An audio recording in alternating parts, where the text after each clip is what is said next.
Yeah. Be sure to watch Leicester Till I Die TV on YouTube and follow all them social media platforms for all the latest updates and news on Leicester City Football Club. Thanks for watching Leicester Till I Die. This is Chris saying goodbye and see you next. Are you ready? I'm saying, are you ready? This is Leicester Till I Die TV. Watch and subscribe on YouTube and listen on your podcast platform. Hi everybody, Jerry Taggart here. Now be sure to watch Chris and Leicester Till I Die TV by subscribing on YouTube and following them on social media for all the latest Leicester City news and information. Come on you foxes! Strap yourself in, because we're set up, switched on and ready to go.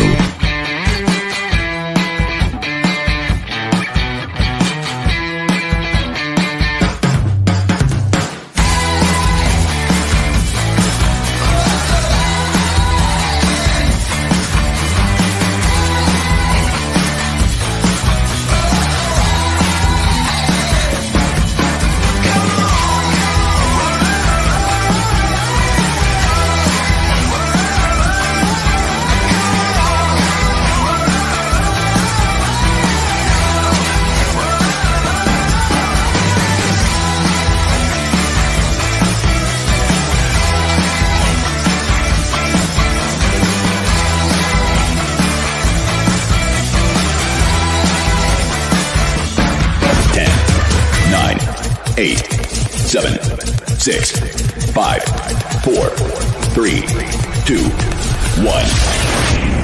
And it's live. You know what they always say?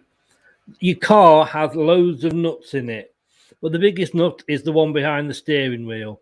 Well, I think that's me, because no matter how much planning I do, I only got to go and click on the wrong video and I'm saying goodbye before the show's even started. We got there in the end. It wouldn't be me if something didn't go wrong now, would it? You know what I mean? And you think this show's professional. Makes Tiswas look like an organised party. And if you're old enough to get that joke, then you're as old as me. Good evening, everybody. It is Leicester Till I Die TV, and it's a special preview and review, or review and preview, whichever way you want to look round. We're going to look back at last season and look forward to next season at literally 4 days away from the curtain raiser for the new season.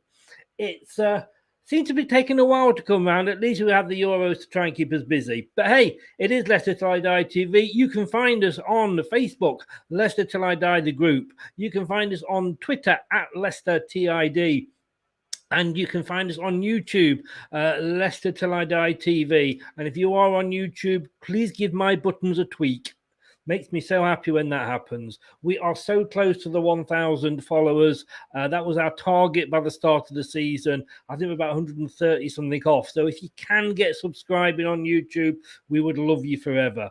But I'm not on my own tonight. Oh, yes, you are. Oh, no, I'm not. It's we had him on the other day, and it's lovely to have him back again. And Ant from Ant's Leicester Fan Channel. Good evening, Ant. Evening, Chris. Cheers for having me on again. I hope I didn't bore you too much last time. No, I was just about to say, you must be from the professional channel. That I always get everything wrong. To be fair, I don't think I'm much better, but you go with it and improvise. Exactly. Hey, before you start, because I did say you are from a fellow Leicester channel, give it a shout out and how people can get hold of you and on all your different socials. So my Twitter and Instagram, it's what's on screen and _lcfc. But the big one for me that I'm trying to push at the moment is Beyond the 90, which is a group channel that I run alongside James, Harlow, Neil, and a load of other great guys that we do a lot of longer form content, discussion based content. So make sure to go check that out. We do a lot of live streams to try and get as many people involved as we can. Never anything too serious. Always a good bit of fun doing that. You can't be too serious supporting Leicester, can you? But hey, it's probably one of the best times to support Leicester. So get liking all these fellow channels. I say Beyond the 90, and that's what it's called on YouTube, isn't it, Ant? Yeah, it's Beyond the 90 on all socials. Oh no, it's brilliant. Well, you heard it here, so make sure you go and do it. So last season, let's look at last season first. Wasn't a bad old season for us, was it? No, it was. I think obviously there's the huge achievement of the season. The main thing was winning the FA Cup, which was absolutely brilliant. I think the way that we slipped out of the top four after being there all season and having such a buffer behind us, I think that was very disappointing. But at the same time, we've qualified for Europa League twice in a row, so it's now just about taking that next step, I think. I mean, would you say? I mean, you know, like you mentioned there, it is fifth for the second consecutive year, and that's for sort of Leicester. That's saying something. Was it more disappointing for you this year, or more disappointing for you? Would you say sort of last year when we did the same thing? Because both times we've been in the top longer than any other team, and both times 37 out of 38 weeks we'd been there. I think this year was worse because you would have thought they would have learnt from the experiences of last time. And it was very similar mistakes again. And yes, there was improvements, but at the same time, there was opportunities to pick up points, but we dropped Newcastle, Southampton. The list goes on, and it's turning. I think what the difference is going to be in between finishing fifth again next year potentially and taking that next step forward is picking up the results against teams like Fulham and stuff like that, where I think our home form was absolutely pathetic for a long period of the season, and it was almost as if our away form was, I believe it was the best in the league, or one of them, yeah. And then our home form was the worst. So it's about finding that consistency of turning the King Power back into a fortress, but being honest, it hasn't been a fortress for a few years now. I mean, towards the end, you couldn't see that Newcastle result coming a mile off. I mean, I did a Newcastle show just before that, and they were all going to say, like, how many are Leicester going to score? We'll just we'll let you score one, and then we'll just sit in front of the goal. I mean, what the hell happened there? It's just you never knew which Leicester were going to turn up, did you? No, and I think that's something that Brendan Rodgers has mentioned about addressing, and we're going to get onto the new signings later on. But in terms of bringing in players with that winning mentality, because the mentality, as you mentioned on that Newcastle game, that I think that's on paper we should be beating Newcastle, and I don't think the most hardened Newcastle fan will argue with that. But mentally, that game we set up completely wrong. And I think we were beaten very early on. Once that first goal went in, I never saw us coming back from it. No, it probably was one of the worst performances of the whole season. That said, I mean, everybody sort of from other clubs, the so-called big clubs, have all sort of been saying to me, I don't know if you've had the same, like, you were fifth again, you didn't do it again. But for me, we've got to take it into context, is that we're Leicester. And to me, if you'd given us fifth 2 rows in the 2 seasons in a row, a couple of years ago, we'd have bitten your hand off. Yeah, to an extent, I understand the point you're making. I feel like I'm going to come at this from a slightly different angle from you. I think context is key when the fact that we had such a big gap from behind us. I think realistically, with the position we were in, we should have been able to see it out. I mean, Liverpool came with 5 wins at the end of the season, the last 5 games. Again, on their previous form, you couldn't see that happening, or I couldn't see that happening. They'd been 8 and I'd written them off. No, but even if they'd won every game, and I don't want to be too pessimistic about it because it was overall a very good season, but we should have taken it out of Liverpool's hands in terms of the fact even if they'd won every one of those games, then it was irrelevant. So it's one of those, it's if buts and maybes, but you don't want to dwell on the negatives too much, as overall it was a brilliant season. Yeah. and a lot of, again, opposition fans, and it's all banter between season. It's all banter and transfer banter and everything. But a lot of fans are saying that Brendan's a bottler because it's happened twice. He's not been able to get us over the line into fourth. But for me, he's more of a bottler is Ole Gunnar Solskjaer, who spends millions more than Leicester and has never got past second place or semi-final, or when he gets to a final, he loses that. He's never won a trophy at Man United as a manager. Jurgen Klopp, how can he take a team that finished so far ahead one season, he gets an injury to one player, and they're so awful this season for most of it? To me, they bottled it probably more than Brendan did. Yeah, and to be honest, I'm probably like the worst person to ask about this because I couldn't give less of a what the opposition fans say, because I think that, as you mentioned earlier, context is key to our season, and the fall off from Liverpool from their injuries is always talked about, but it's never mentioned with us with the amount of injuries that we had. And the differences in between Liverpool and Leicester, when Liverpool have injuries, they still have international players within their bench and reserved to put in the starting 11. We don't. We were having to put players like Castagne at centre back, Ndidi at centre back, and then once you take Ndidi out of the midfield, you lose so much there. Yeah. Obviously, Harvey Barnes, who was having one of the best seasons out of any player in the Premier League up until the point he got injured out to the end of the season. James Justin, Wesley Fofana, Johnny Evans, Ricardo Pereira, Siunchu, Maddison, Vardy, all had significant time out, and I still feel like I'm missing some players. So I do think context is key, but at the same time, it's still I'm still going to go back to the point of it is disappointing. But I mean, I take your point totally. And Nick, good evening. How are you doing? He agrees with it, not a bottler at all. We did, I think, at one point we did top at the start of that season. I'm not saying that other teams didn't have injury problems, but like you say, it's who you can bring in when you get them. We saw more of Christian Fuchs this season than we'd seen in the last 3 seasons put together.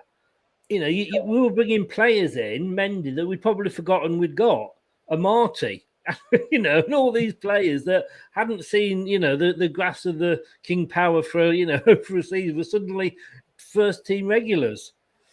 Yeah, that's it, and I think that's why I think saying that Brendan Rodgers bottled it, it's a bit unfair on him, really, in the fact that the position he got us to with the team that we have, like in terms of the starting 11, we can compete with anyone in the Premier League, but it's that drop off in depth.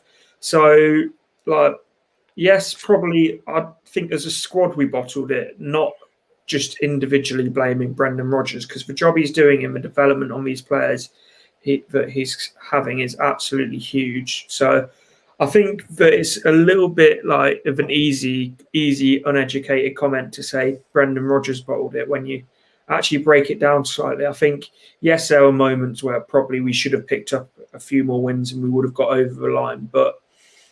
But he was fighting with one arm tied behind his back with the squad that we had to finish the season with. Yes. And in fairness, there's 2 big London clubs that would have given the right leg to have been in the position we were. In fact, if they'd given the right leg, they'd have probably done better at Tottenham and Arsenal. But so big clubs. I only heard one big club there. I'm not arguing with you. I'll let you work out which one I'm referring to. Talking to big clubs, hi to Dan from Burnley, Turf Moorhouse TV. Thanks for your kind words there, Dan. Nice to have you back. Good luck with the walk that you're doing. I can't remember the details, but stick them on and we'll give it a shout out for you. As I say, I don't believe that he bottled it. And I say in context, it's where we were, as a club. But I mean, this to me, I did a post at the end of the season, and like I say, I'm 60 now, and I never thought that I would see at my club what we are seeing in the last 5-6 years and moving forward. I can just about remember, I was 8 years old. I can just about remember going to Wembley and losing to Man City. But I'm not gonna lie. I cried. I was watching this with my son, and 5 attempts, we finally did it. And it wasn't a game for the purist. I'm not gonna say it was, but who cares? What a game, and we finally did it. Yeah, and that's it. We could have played the best football in the world and lost 1-0, or had the scrappiest goal in the world and won 1-0. I know which I'm picking, but thankfully it wasn't a scrappy goal. It was one of the all-time great FA Cup finals. Wasn't it? Yes. Absolute rocket of a strike. We need him to sign that contract. Yes. We will be coming on to him later, but yes, we do. My nerves are getting a little bit jangly at the moment. But I mean, were you able to get a ticket to Wembley? I think I asked you the other week, but I can't remember. I couldn't go because of living with people who have. That was right. Yes, because of the COVID situation. I'm sorry, I remember now. But I mean, you obviously, you watched it on TV. I mean, it was just being there was good, and I don't know what was more satisfying. I guess the Tillerman's goal, but Chilwell's being disallowed. It was slightly pleasurable, wasn't it? I would go a bit further than slightly. It was second back. It was one of the moments of the season, and it was the way that he just ran off, like kissing the badge, sliding into the corner. Yes. The only thing that was missing to make that perfect was him crying afterwards, after full time. But yeah, I don't know. I know. To me, I think, you don't, come on, you don't need to kiss the badge and all that. We know you're at Chelsea now. We know they're paying you wages, but I think it's all about respect. But he's shown nothing but disrespect since he's left Leicester, though. So didn't surprise me one bit. I know he's not a Leicester fan, but you'd think for that club that's given you your platform to go professional, play Premier League football. Obviously, he played Champions League football under Leicester. You would have thought that he would have had a little bit of respect for the club, but it just doesn't. What annoyed me, because I mean, he wasn't the fans' favourite towards the end, and I kind of defended him. He was England left back, for God's sake. But no, I'm sorry, he gets whatever he gets now, I'm afraid. But it was nice to find, because we won the Premier League, but it was sort of 5 seasons ago, 6 seasons ago now. It was nice to get that second trophy under the belt, wasn't it? Yeah, it was absolutely incredible. And the thing is, since the Premier League win, which was obviously absolutely brilliant, I think the closest we came was the semi-final against Villa. But apart from that, I can't really think of any times we've gone seriously deep into the cup. So the fact that it's obviously the first final we got to in God knows how long, the fact that we won it, and hopefully it's the first of many trophies on the way. Fingers crossed. Nick's just saying about the squad, but we'll be coming onto that shortly. Let's hope it is the first of many. But I've got to ask you this, because everybody was asking me this. But Premier League, FA Cup, which made you happier? Premier League, 100%.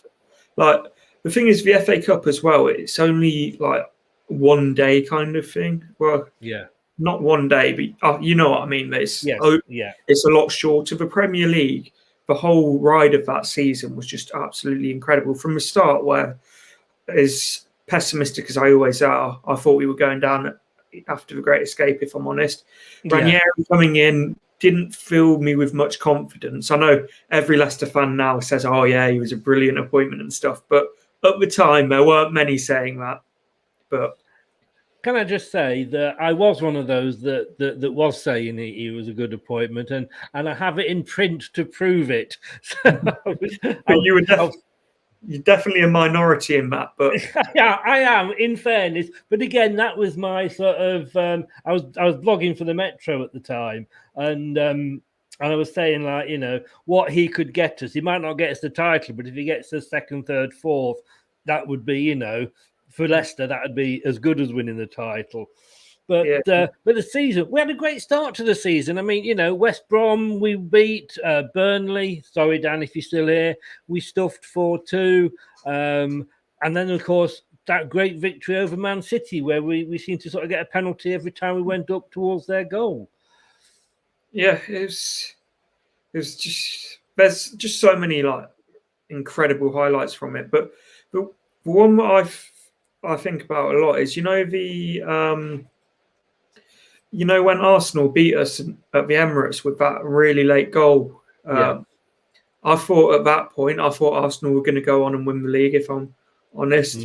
But it was just, I think the Arsenal players thought that as well and took their foot off the gas. And that's that picture that they took in the changing room afterwards. I think it was the only all the motivation we needed for the rest of the season, wasn't it?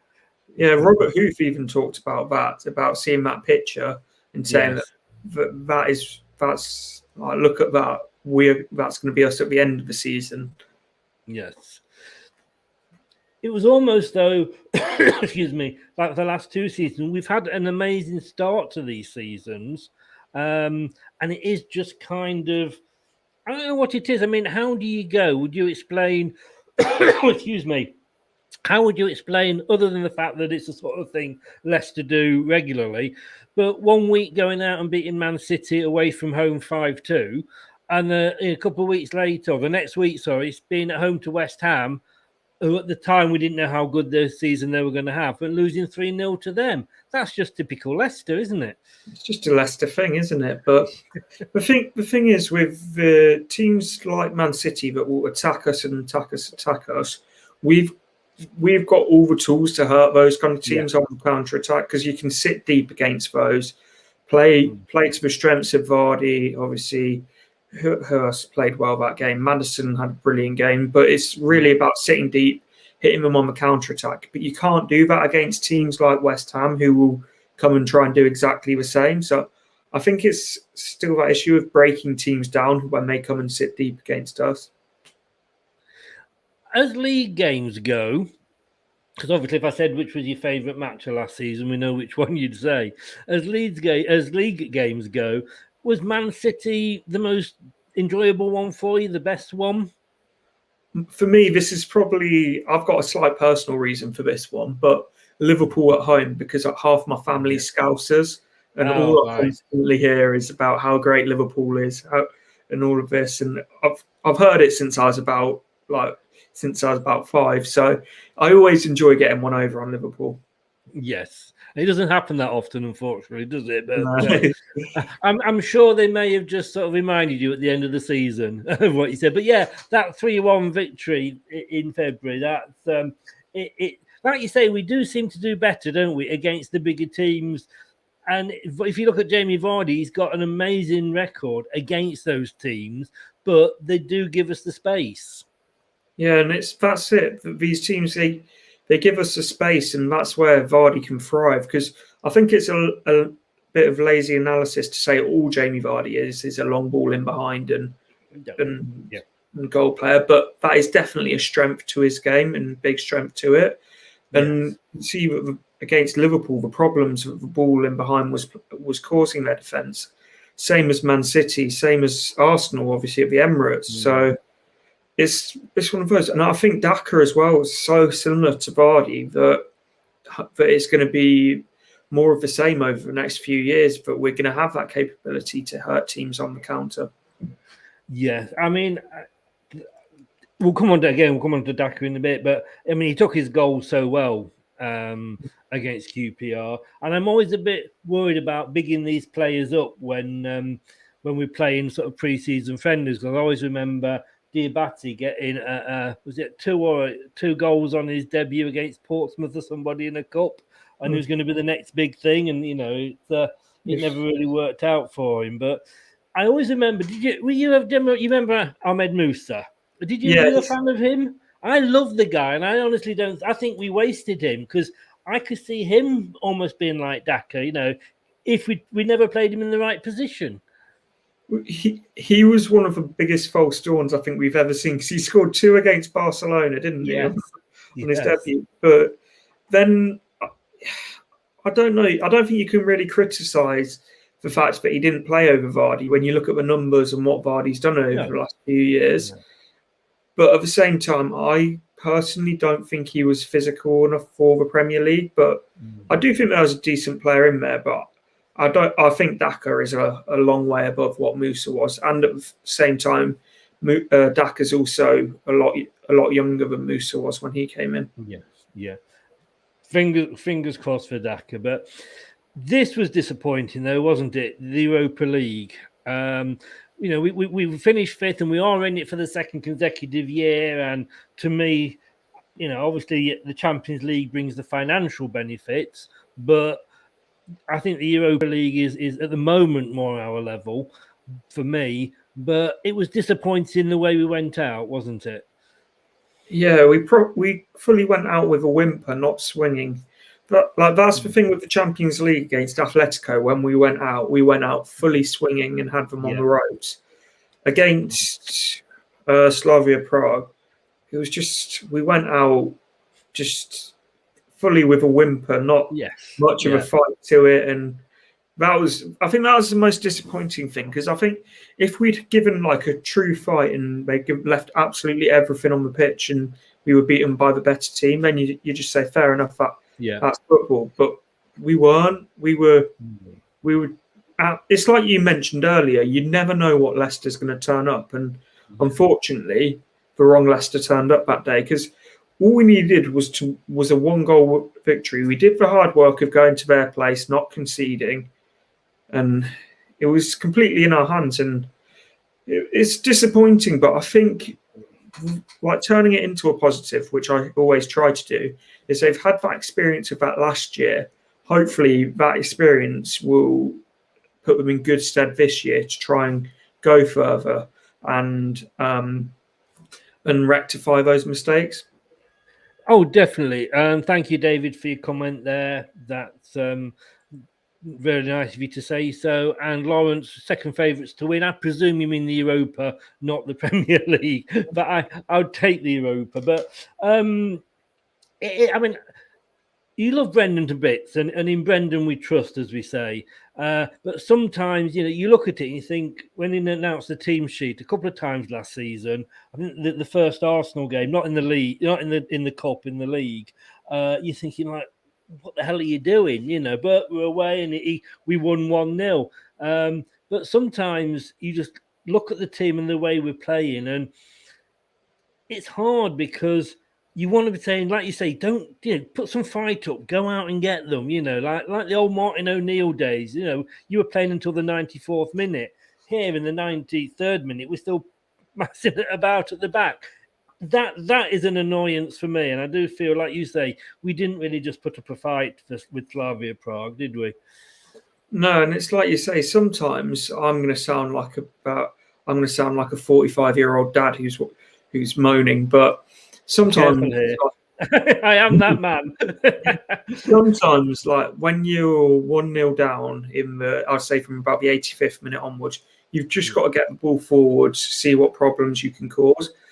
As much as I love the football Brendan Rodgers has got us playing, I do think that there's got to be a time when you're saying, right, this isn't working and we're running out of time here. Stick maybe Siunchu and Didi in the box and try and play off of that second balls. But that's the one thing that I don't like about Brendan Rodgers, is he's so stubborn to the fact of we'll play the same way up till the 90th minute. Yes, yeah. No, it does. And I think there's a couple of times we were 1-0 or 2-1 down, something like that, and we were still messing about with the ball at the back of the. And I'm not convinced always that we're best at playing out from the back, because it has cost us a couple of times and nearly cost us a lot more. Yeah, it's one of those though. It's a process in terms of like adapting the way that we are playing, because for a long period, even under Puel, when we played out from the back, it was so slow that it was like watching paint dry. So I think Brendan Rodgers is trying to get us to play out from the back, but more in a smooth, like quick way, from transitioning from the back to the front. But when it works, it looks brilliant, you know. And I have said quite often, it's been like watching Brazil. But sometimes, like you say, and I think the problem is that when we won the league, we obviously won it with a certain style, but we can't, we haven't necessarily got the same players now, obviously. But teams would have worked us out. What's in it? Nick here says, I have to disagree. He's fixed to his ways, and in the last couple of seasons, has been most successful in the history, bar the title win. About Brendan there, and he then goes on to add, he has confidence in the style and builds the confidence in his players. Look, we're not having a go at Brendan, are we? Because what he's doing for this club is amazing. But we're fans, and we like to we like to. Fans will always moan about something. If we did the treble, we'd find something to moan about. It's called being a football fan. But look, I mean, again, last season, what I was quite impressed with was the players that we came through, and I've just picked 4 here. You may have some different ones, but before he got injured, James Justin. Fofana, I don't think he expected to play that many games. He was amazing. Luke Thomas, scoring in Europe, telling Jamie Vardy to get out the way versus Manchester United so he could score. And Iheanacho suddenly discovering his scoring touch again. It was a pleasure to see those players coming through, wasn't it? Yeah, and I think for one that really surprised me was Iheanacho, because I've been one of those who's been Iheanacho's biggest fan for a long time. Yes. But after that Crystal Palace game, I started to think it's not going to work out here, is it? But no one could have predicted what was going to happen next in terms of the goals, the assists, just the confidence he's playing with. And I think he is one of those, once he's playing with confidence, he's an absolutely brilliant player. Yes. But when he doesn't have that confidence, he can look absolutely horrendous. He can't. And I think the thing is, he's not Jamie Vardy, and we've got to keep remembering that if we do bring him on, we have got to play a different style to suit him, as we have been doing, if we want him to score. But Fofana, I mean, my God, we're going to be, he's going to be linked to a leaving, isn't he? We never thought that he'd be playing as many, and I don't think he expected to be playing as many games as he did. But what a revelation, worth every penny. Yeah, he's been absolutely brilliant. And the thing is, when he was called upon, he did absolutely brilliantly and made himself undroppable. And yes. I believe he won one of a certain award, but one of the Young Player Awards. Yeah. And fully deserved. He's been absolutely brilliant. And I do fear over the next few years, he may be the next one that's linked away with a big move. Yeah, Andrew says here, hello, good evening, Andrew. Thanks for doing this. Nacho needs a partner, otherwise he looks like a rabbit in your headlights. Yeah, I think we've tried playing him up front on his own, and it doesn't suit him, does it? And he does need a number 2. Andrew's quite right there. Yeah, the thing is, he's got that ability to bring other people into play, which is why I think having a partner up with him works so much better. And Vardy is one of those as well that. Vardy and Iheanacho is one of those partnerships where they were reading each other and they almost knew where each other were going to be. So it'll be interesting to see if they can get the same combinations going with Daka as well. And it'll be interesting to see if Brendan sticks with that going forward of playing them both. Of course, pre-season never gives anything away because it's all about just game time and minutes. But who would you say was your player of the season from last season? Yuri Tielemans. I think just the consistently high level that he was performing at throughout the season, played so many games at such a high level as well. So for me, it's Yuri Tielemans. But if Harvey Barnes hadn't got injured, I would have said Harvey Barnes. But it's a story of so many players who had good seasons, but they were cut short by injury or they had significant periods out by injury. It was, to be honest with you. I mean, both of those are good shouts. And I've got to be honest with you, it's probably the hardest season to ever actually have to pick one player out. excuse me, as your player of the season. I'm very much sort of between Fofana and Justin, and I think, Justin, who knows whether he'd have made it into the England team had he not got injured. I think again he's another one that's going to go, and be huge in the future. And we'll come on about selling players and players going in a minute. But before we go on to next season, I mean, we've got to give a word out here for Top. When his dad passed, we didn't know what was going to happen. He took the mantle on. I mean, those celebrations, I keep watching them. Even now, I'll put it on and I can feel myself getting a little bit teary-eyed. Him coming down, you couldn't see that happening at many other clubs, could you? Certainly, I can't think of another top Premier League club that you'd see that happen at.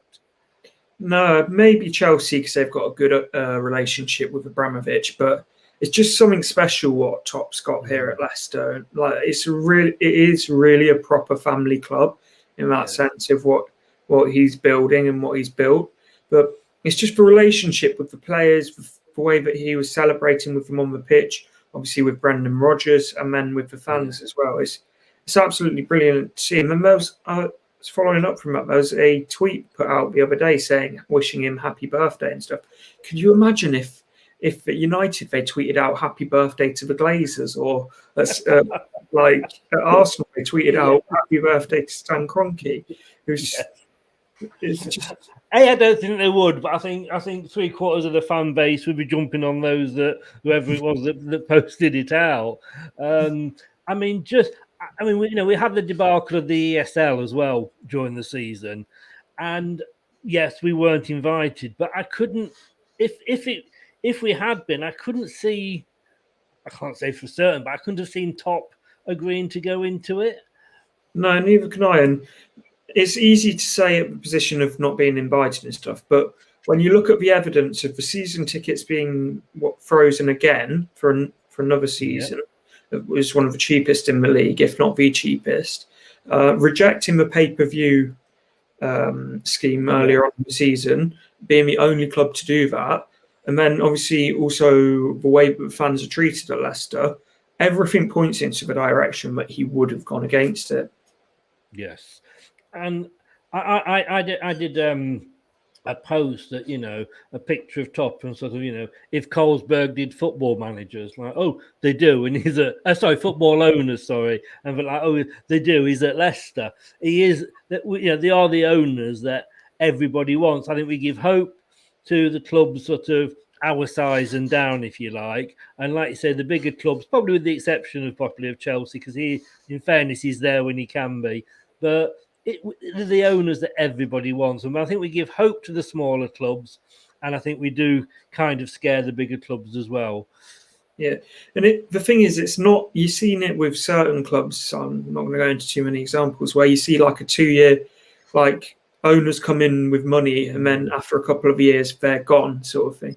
This is very much a long-term project that's being built for sustainability. When you look at the infrastructure that's being built in terms of a training ground, the work that's gone into the academy, into the recruitment and into the first team, it's not as if this is just a 2-year project and then he's running it. It's here for the long term. Yes. Andy said, and I hadn't even thought about this, I'm trying to guess what will be on our seats at Wembley. I mean, are you going on Saturday at all? Are you able to get to this one, or is it still? I'm able to get to this one, and I can't wait. I'm hoping that the atmosphere is something like what the FA Cup final atmosphere was, because that sounded absolutely incredible. I know I was only watching through TV, but it sounded like there was only one set of fans in that stadium. It did, and I think possibly because it's, yes, I know fans are back for the Villarreal game on Wednesday night, but obviously that is a friendly. But it's the curtain raiser, it's the first serious competition. And I know, people say, well, it's only the charity Community Shield, as it's called now. But I don't care. I still want to go and win it. And I was there when we lost to Man United.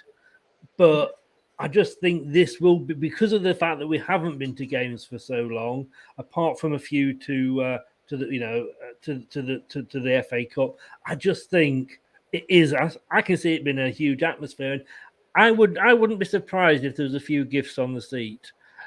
It would be brilliant if there was. And going back to it, for me, if we win, I'm probably the worst fan to ask about this, because what I've been saying is if we lose it, it's pre-season friendly. If we win it, it's a trophy. That is very true, though. And I tell you what, if most fans were honest with themselves, they would say the same. How often do that? We've been saying this season, we lost on penalties to Burton, we lost to Wycombe Wanderers. That's only friendlies. It's just a run out. It's just game time, because we lost. It's cool being a fan, but I agree with you totally. Yes, it'll be, if we win it, it'll be a very, very important trophy. Did you go for the Man United Community Shield? Yeah, I did. That was something special, wasn't it? Oh, I mean, the build-up was almost better than the game, and it was just, again, I think we just froze on the day. I don't think we turned up, but we haven't got that excuse this time. It coming so quickly after us, so obviously winning the FA Cup, and it'll be a big test for us. I mean, it's Man City again. Who knows? They might have about £1 billion worth of players on the pitch, but it will be very. It'll be very, very interesting. I think we've got to hit the ground running. I want to see us do well. But we're going to take a very, very quick 10-second break here, and then we'll be right back with looking at next season. Right back after this. Hi, Alan Smith here. Be sure to watch and listen to Chris on Leicester Till I Die TV. You can also subscribe on YouTube and various social media channels. Up the Foxes! So next season, then, actually, this is probably the most excited I've been for the start of a new season, because it's always been, even after we won the Premier League, it was always like, oh, right, we get to get those 40 points to make sure we're saved up. I mean, we know under Martin O'Neill, I mean, we were up. Was it 5-6 years we were constantly in the Premier League, but each season I wasn't that confident that we were going to stay up, but. I'm just so looking forward to it. I'm as confident as I can be. You've got to be the same, haven't you, Ant? Yeah, I'm thinking that if we get a right winger in, I really do believe that we'll get top 4 next year. And if you had a choice, which, I mean, because we've obviously been linked with a few, Berardi sort of seems to slowly be gathering a bit of pace again. Not in the stories. Daniel James allegedly is being possibly put up for sale by Man United. And of course, you got Pierre making the big statement in the press this week about having a life-changing offer. Any of those, or would you pick somebody else that you would have? I would happily take Berardi. I think he's brilliant. I think he's that profile of player that will really kick us on to the next level and elevate us. Pereira, I think the same. I think he's technically such a good player and so good on the ball. Dan James, I'm really not convinced by Dan James, if I'm honest. I feel like he's Mark Albrighton, but slightly quicker and without the delivery. Doesn't leave a lot then, really, does it, for a winger? No. I mean, I started off quite possibly, maybe because of his Euro performances, being quite a fan of his. But I think if we could get Pierre, for me, that would be an amazing signing. It really, really would. JJ saying Iborra left years ago, mate. He's coming with Villarreal on Wednesday to play us in the friendly, JJ. Have you seen, unfortunately, he's not actually going to be travelling, because he was saying... is he not? Is he not? No, I can't remember the exact tweet. If you just give me a second, I'll get it up now. Yes, yeah. I didn't know that there.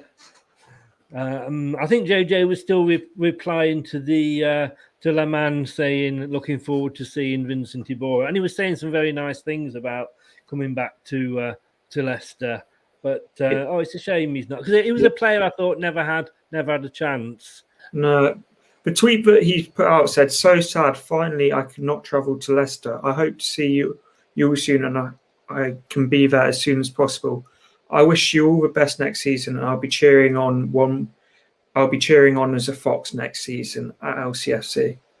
Which he just oozes class, doesn't he? Yeah, and this is, there's the odd exception to it, but quite often, when players leave Leicester, they do leave with those, quite good memories. And Chilwell's obviously the opposite, and we don't need to sort of talk about him, but and Cambiasso was the same. He said some really nice things and sent congratulations out and what have you. And Andrew, I don't know, he may well still have the house on Saffron Lane. If he's moving into the property market, he may well have decided to keep that. Who knows? But yeah, no, that was a class thing to say. I always felt he was, what can I say, a little bit hard done to, Vincent Iborra. I thought he deserved more game time. He probably did, but Puel had that set midfield, didn't he, of Mendy and Didi, and no one was breaking that up. But he could well have done very well for us. Technically, he's a brilliant footballer. Yes. But it's so hard to say without seeing fully seeing him given an opportunity whether he would have cut it or not. But since he's left, he's been nothing but class, and I wish him nothing but the best in the next upcoming season at Villarreal. Totally, and it's the same with a couple of those players that came in, Silva that didn't make it as well. You do wish them all the best. Talking of Villarreal, and they are here on Wednesday. We are in the Europa League again next season. I'm really hoping Brendan, and I'm not saying Brendan didn't take it seriously. He made mistakes. Hopefully he will learn from that. I think, and I don't agree with teams coming down from the Champions League, but that's always the big question mark. But I wouldn't mind having a fiver on us actually winning that this season. Well, it's got to be better odds than winning the league when we won it, hasn't it? So, well, yes. Not if you want to win money, though.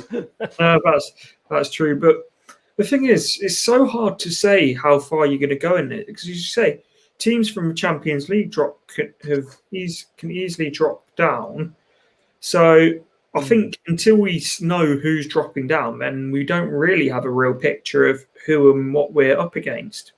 No. I think we know best after the groups, and I mean, I would be very disappointed if we didn't get out the groups, no matter who we draw. Looking at sort of, we had a good group again last year with who was in it, but we should be looking at getting out of those groups, shouldn't we? With the teams that sort of are in, because we know the standard of team that's going to be in it from last season. And if we're going to qualify every year, we should be getting better and we should be getting out of the group. Yeah, on paper last year, until the teams dropped down from the Champions League, we were probably one of the strongest teams, but obviously that didn't materialise. So we're heading into it in the same way again this year, but it's just about now really putting onto the pitch what is on paper. Yes, yeah. The good thing, of course, is, I suppose, when you say it's good, that if we do struggle and we finish third, I think we drop down into the Conference League. So I'm failing to see the positive there. I'd rather just not play anything, if I'm honest. To be fair, we've seen some of the stadiums in it. The positive is that Tottenham might have dropped out of that altogether, and they've got nowhere to go at all. But. I do know what you mean. I just wish they'd called it something different than the conference, because it just brings up, you're thinking like, the fifth tier as it is here. What would be for next season?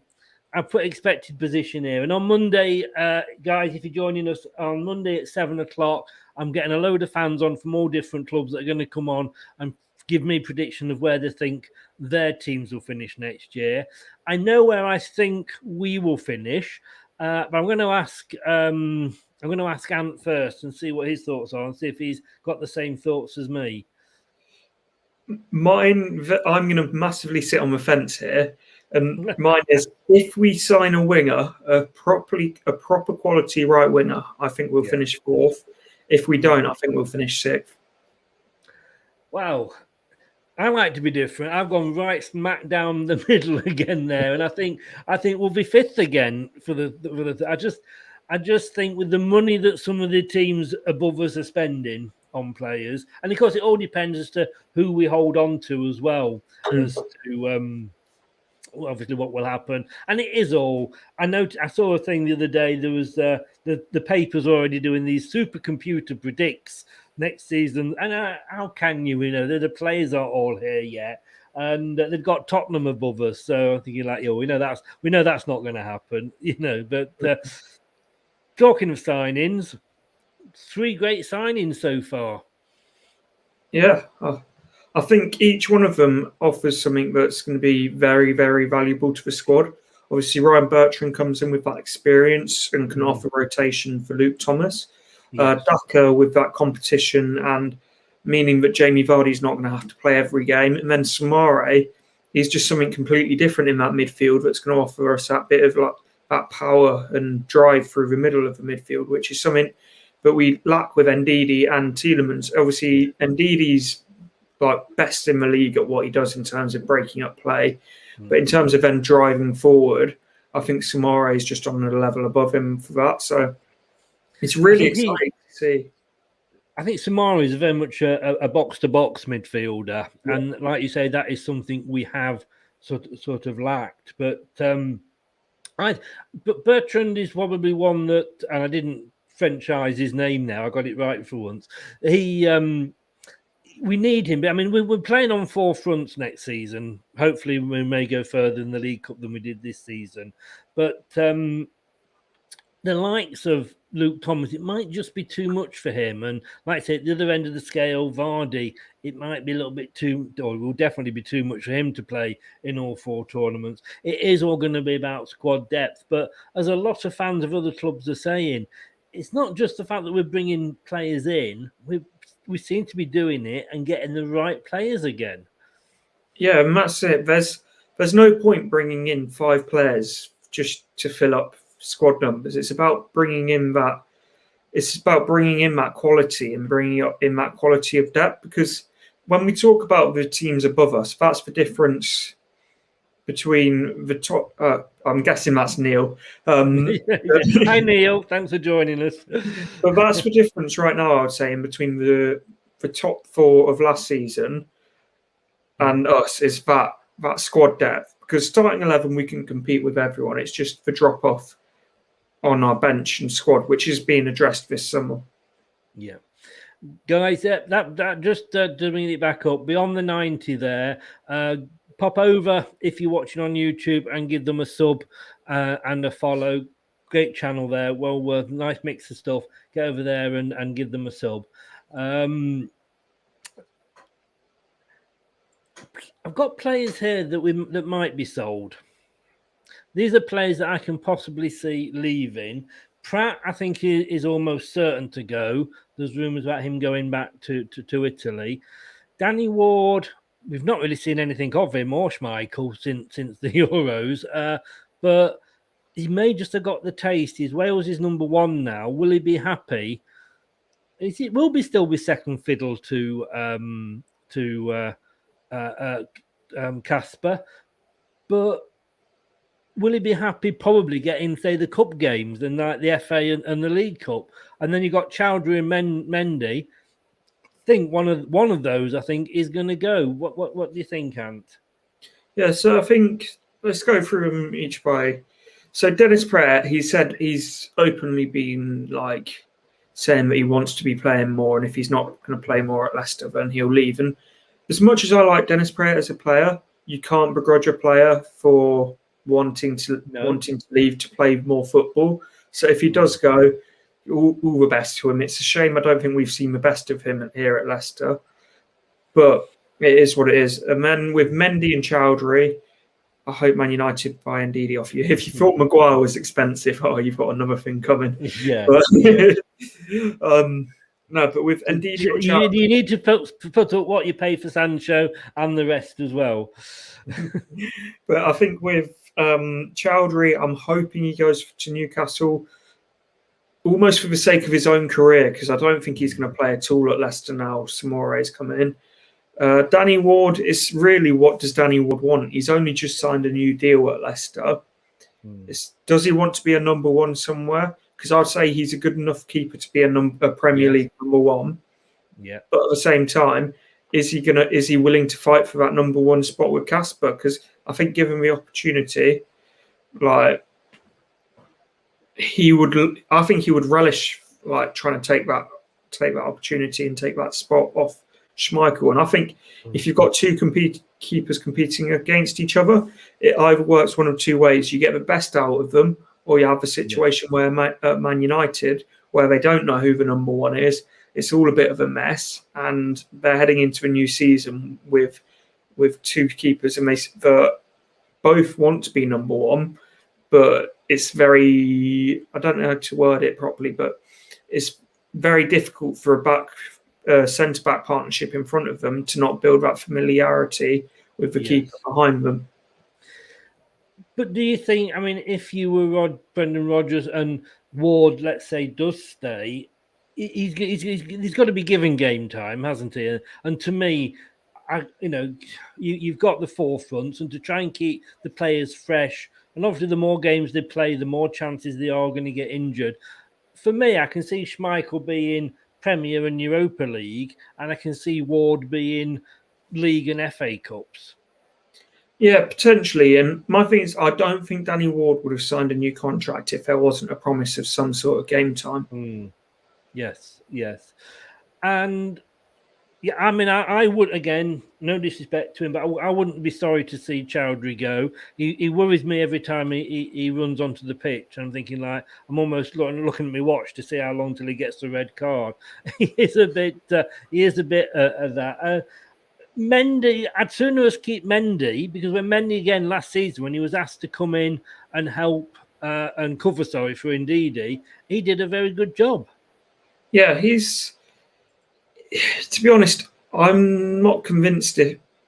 With Mendy, he had a purple patch, I think, but when he came in. But with Dewsbury Hall coming in, I'd put Dewsbury Hall above him in the pecking order. And I think, again, game time is going to be very limited for him.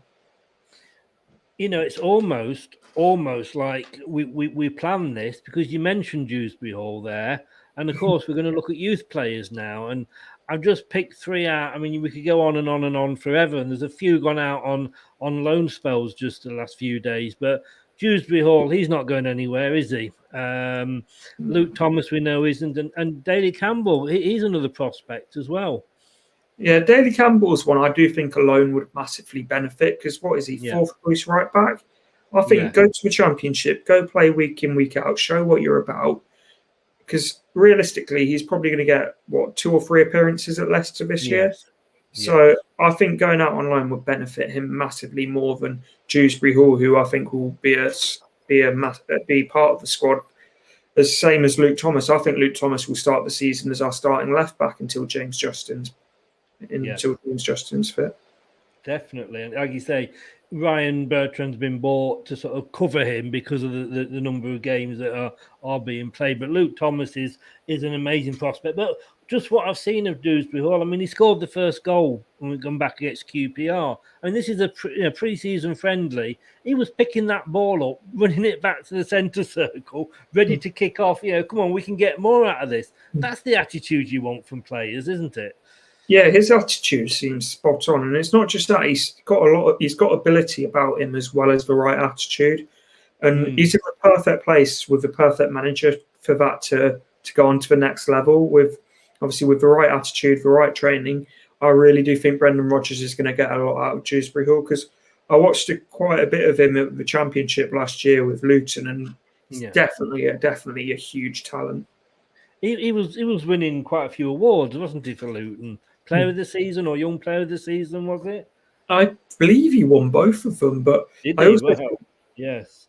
I think to me, he's definitely going to be in that squad, and we're going to see a lot of him next season.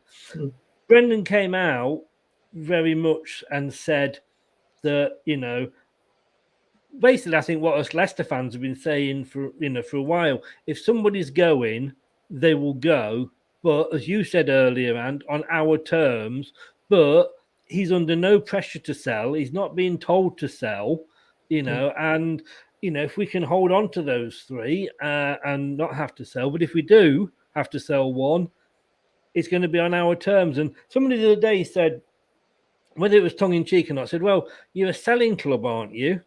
And I said, how do you work? He said, well, every year you sell one of your big players. And I'm like, well, yes, but it's not that we've got to sell. It's just that you big clubs are coming in with such stupid offers that we'd be stupid to turn it down. No, it's like the Dortmund model is something that we've very much adopted in terms of bringing in these young players cheap, getting the recruitments right. And it's like, I think Rob Tanner said it, but like no players never not for sale if a bid over their valuation comes in. So yes, you could label us as a selling club, and to be honest, there's something about that might be true. But at the same time, when you look at what we're getting for these players and then what we're reinvesting in them, we can't go out and spend the 80, 90 millions that all of the top four do. And we've got to compete within our means. And that's what I think when we sell these players, that's what we're doing. Because then I'll use Maguire for an example. We've got 80 million for Maguire. We reinvested that in terms of, we signed Yuri Tielemans on a permanent from that money. We brought in Siunchu, and I believe we brought in one other player as well within that money. So from one player who, yes, Maguire was a very good player, but we've strengthened the squad massively.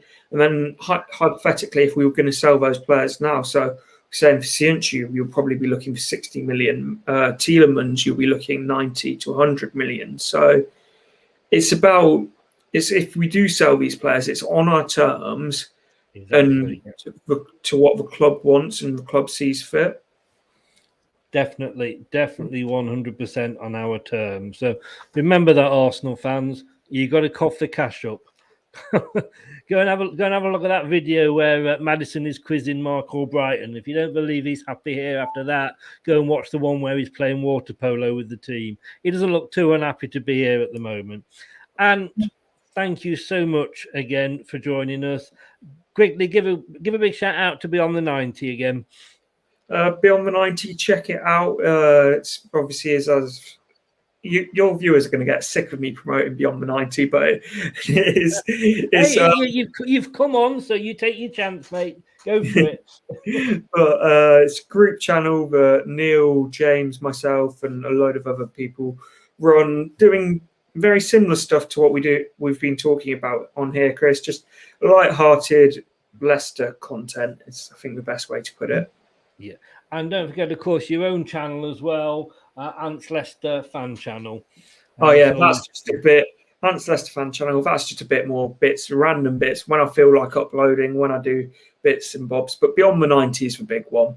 When you win, you do your own channel. When you lose, you do Beyond the 90. That's the way to look at it.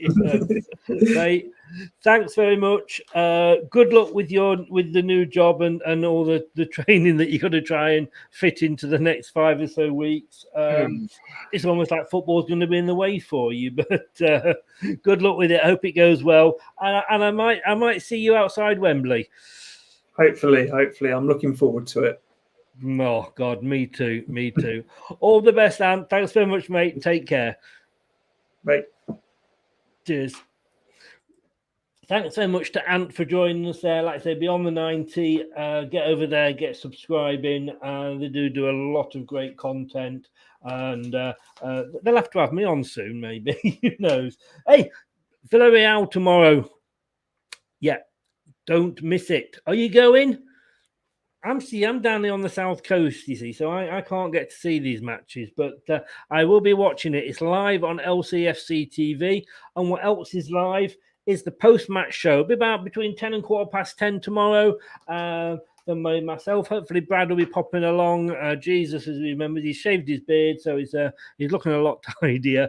But 10:15 we'll be looking at the game, and then on Thursday, we're back to the normal programming almost.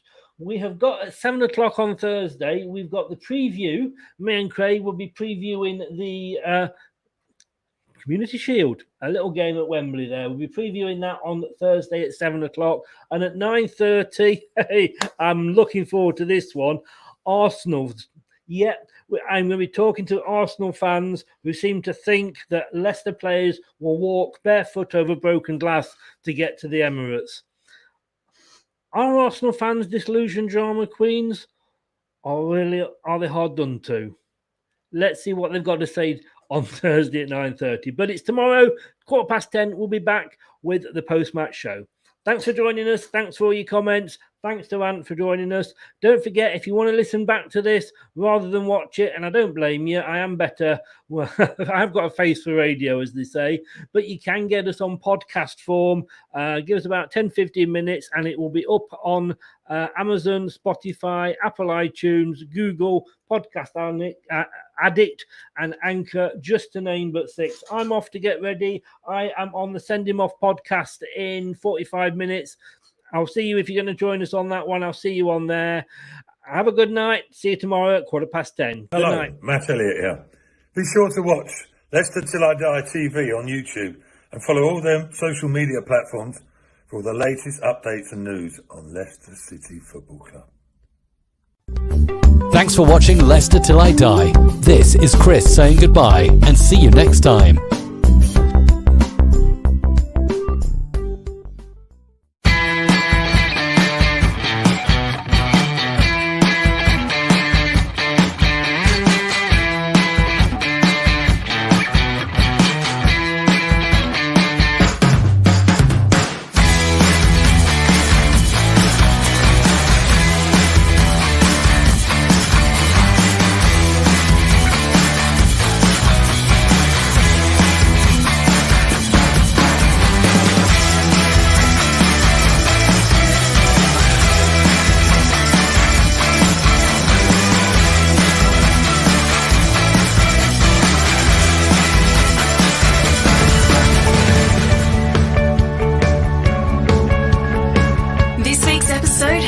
To an end. But the fun doesn't have to stop here.